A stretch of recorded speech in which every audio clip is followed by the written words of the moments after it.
A few seasons ago, we introduced this 1969 Dodge Charger RTSE. This is a really neat car in as much as it's not just an RTSE, but it's a 4-speed, factory 4-speed, and its numbers matching. So when we brought the car in, basically I walked around it, showed you the things that were original on it and not original on it. It really was a nice, complete car. Original engine, original transmission.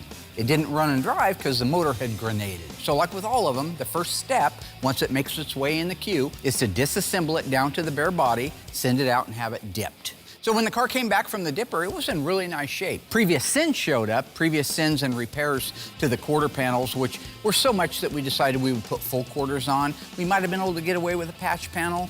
I always think that it's in the best interest these days, if you're gonna have that many patches, just to put a quarter panel on it. We did both quarter panels, trunk floor extensions, small patches in the wheelhouse, and the taillight panel. Now, because we have so many cars at Graveyard Carz, we can't feature every step of the restoration on every single car.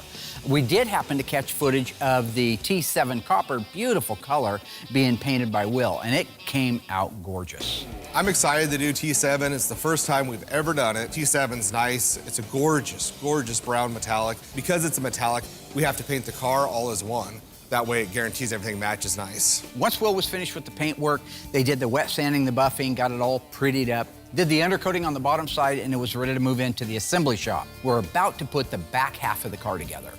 So this is a AMD bumper. I just wanted to share with everybody how nice these have gotten over the years. Originally, when they first started making them, they had a little bit of fitment issues, but even the chrome on this is show chrome. Look at the triple-plated chrome. It's just absolutely gorgeous. You know, once a month or so, I like to get out there and work with the guys, kind of remind them that I can still get my hands dirty and I know what I'm doing, and it's good team-building stuff. They probably won't admit it, but I think they actually love when I get out there and go shoulder to shoulder with them, mano-a-mano, and work on these cars together, so. Love's a strong word. And the other thing I want to say is these studs, these are actually bolts that go through from the back side, and it has a little keeper on it, and that allows you to be able to move this from side to side, because you need to be able to adjust the bumper. These are the gaskets that go on. These are going to keep the water out of the trunk compartment.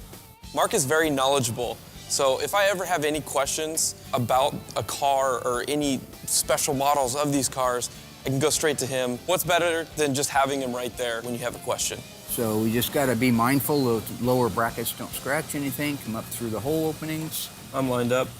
I am too. Good. Just get them started in there.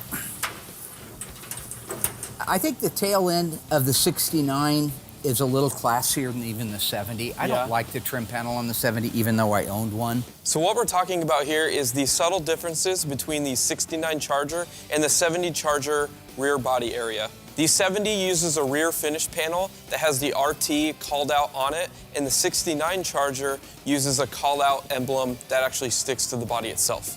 I'm just gonna give it a little something. Okay. Yep.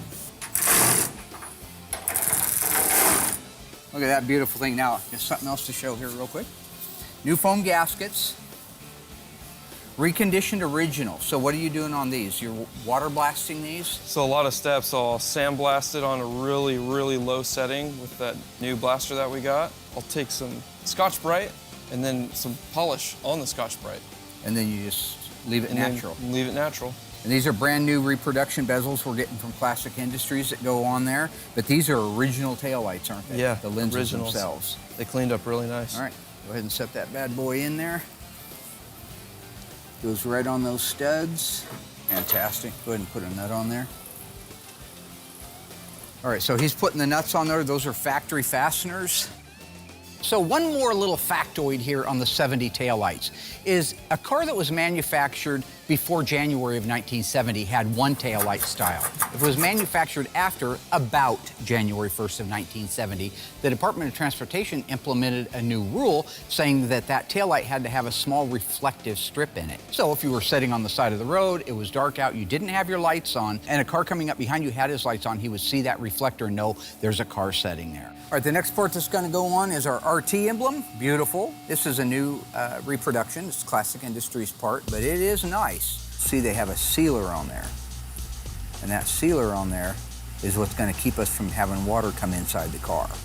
AMD supplied us with the rear tail panel for this car The holes were not drilled for the RT emblem, so I had to do them myself. So I took measurements from an original tail panel to get the holes, but some of these actually came crooked, but I took the time, took the measurements, and then straightened them out to make sure this emblem was perfectly straight.